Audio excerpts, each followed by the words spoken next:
بسم اللہ الرحمن الرحیم قال اللہ سبحانہ و تعالی قل موتوا بغیظکم۔ اللہ تعالیٰ کا ارشاد مبارک ہے، اہل کتاب میں سے جو متعصب لوگ ہیں، مثلاً توہین رسالت کا، قرآن مجید کی بے حرمتی کا ارتکاب کرتے ہیں،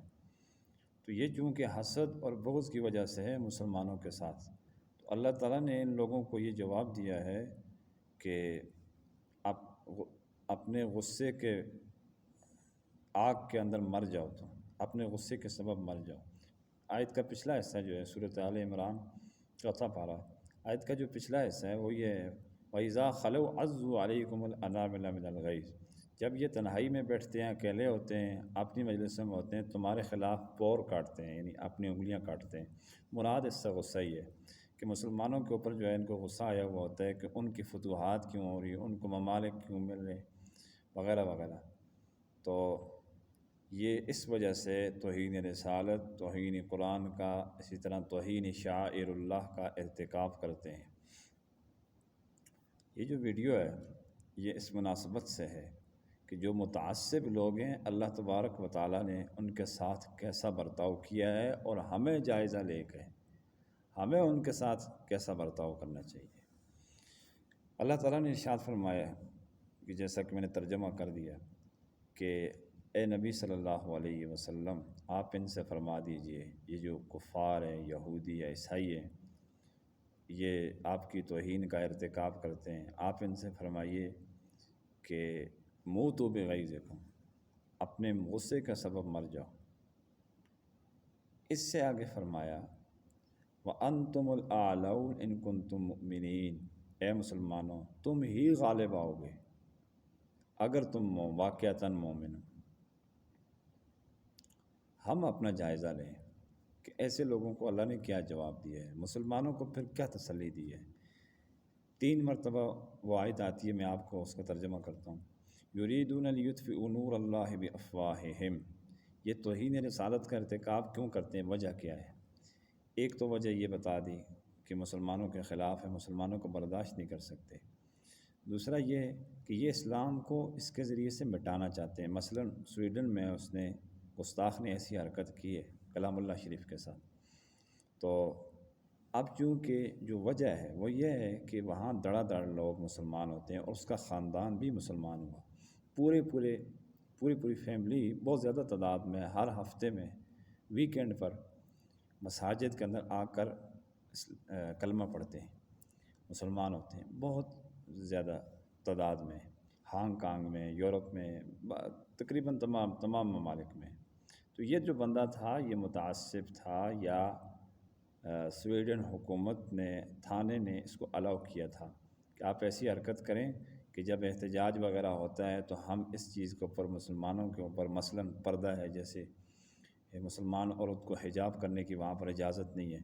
تو ہم یہ جو شعائر اللہ ہے، اسلام کی جو چیزیں، اور اسلام جو پھیل رہا ہے بڑی تیزی سے، لوگ مسلمان ہو رہے ہیں، تو ہم ان کے اوپر، ہمیں بہانہ مل جائے، ہم کوئی قانون بنائیں اور اس کے اوپر پابندی لگائیں۔ اللہ تبارک و تعالیٰ نے ایسی سازشوں کو ناکام کرتے ہوئے، مسلمانوں کو تسلی دیتے ہوئے یہ فرمایا، اے مسلمانوں یریدون لیطفئوا نور اللہ بافواہہم۔ آپ اس آیت کے تناظر میں اس واقعہ کو سمجھنے کی کوشش کریں کہ یہ لوگ چاہتے ہیں، جیسے میں نے پس منظر تو بیان کر دیا، اس کی وجہ کیا ہے، بے حرمتی کیوں کر رہے ہیں، وہ اسلام کو روکنا چاہتے ہیں، اسلام کی روشنی کو وہ ماند کرنا چاہتے ہیں۔ یریدون، یہ چاہتے ہیں، لیطفئوا نور اللہ بافواہہم، اپنے منہوں سے، اپنے کردار سے، اپنی گستاخیوں سے وہ اللہ کے نور کو مٹا دیں۔ واللہ متم نورہ، بڑے زور سے کہا جا رہا ہے، اللہ ہر حال میں اپنے نور کو پہنچا کر، یعنی جہاں جہاں پر اسلام نے پہنچنا ہے، جس چیز کی قسمت میں ہے،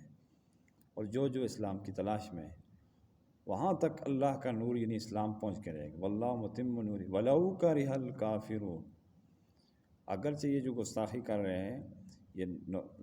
توہین رسالت، توہین قرآن مجید کا جو ارتکاب کر رہے ہیں،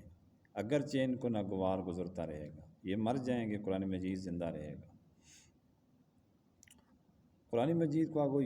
یوں آپ لوگ، یعنی یہ کفار مٹانا چاہتے ہیں، ٹھیک، وہ تو پوری دنیا سے خدا نخواستہ نسخے اٹھا کر جلائے جا سکتے ہیں، خدا نخواستہ، لیکن حفاظ کرام اور علماء کرام کے سینے سے آپ کیسے نکالیں گے؟ یہ قرآن مجید کے اوپر جو اعراب لگے ہیں یہ بھی تو قرآن میں الفاظ کے ذریعے سے لگے ہیں، یہ کسی کتاب کو دیکھ کر، کسی نسخے کو دیکھ کر اعراب نہیں لگے۔ حجاج بن یوسف کے دور میں وہ بڑا سمجھدار آدمی تھا، اس نے کھڑا کیا الفاظ کی پوری کتار کو، آیتیں پڑھتے جاتے تھے تو کاتب کو بتایا ہوا تھا، وہ اعراب لگاتا رہتا تھا، تو الفاظ پڑھتے تھے یہ لگاتا تھا۔ قرآن مجید ایک ایسا معجزہ ہے، سینوں کے اندر سے وہ نکلتا نہیں ہے، جب چلا جاتا ہے سینوں کے اندر منتقل ہو جاتا ہے تو وہ پھر وہاں سے نکلتا نہیں ہے۔ تو اہل کتاب سے یہ گزارش ہے کہ آپ یہ تکلیف بے شک نہ کریں، آپ کو یہ تکلیف کرنے کی ضرورت نہیں، مزید جہنم کا کتا بننے کی ضرورت نہیں۔ یہ وہی قرآن مجید تو ہے جو تمہارے لیے بھی مسلمانوں کو انصاف کا درس دیتا ہے، ہر حال میں، ہر معاملے میں تم اس کو جلاتے ہو ظالموں، یہ انصاف کا درس تو تمہاری آسمانی کتابوں میں بھی شاید ہی ملے۔ انجیل کے اندر، تورات کے اندر جو چیز قرآن مجید کے اندر ہے، کلام اللہ شریف کے اندر، کفار کے ساتھ حسن سلوک کے معاملات، پھر نبی کریم صلی اللہ علیہ وسلم نے، حضرات صحابہ نے عمل کر کے دکھایا ہے، امت تک سبق پہنچایا ہے، یہ تو یہ اس طرح تو نہیں ختم ہو سکتا۔ بہرحال اللہ تبارک و تعالی ہم سب کو سچا مومن بننے کی توفیق عطا فرمائے۔ وآخر دعوانا ان الحمد للہ رب العالمین۔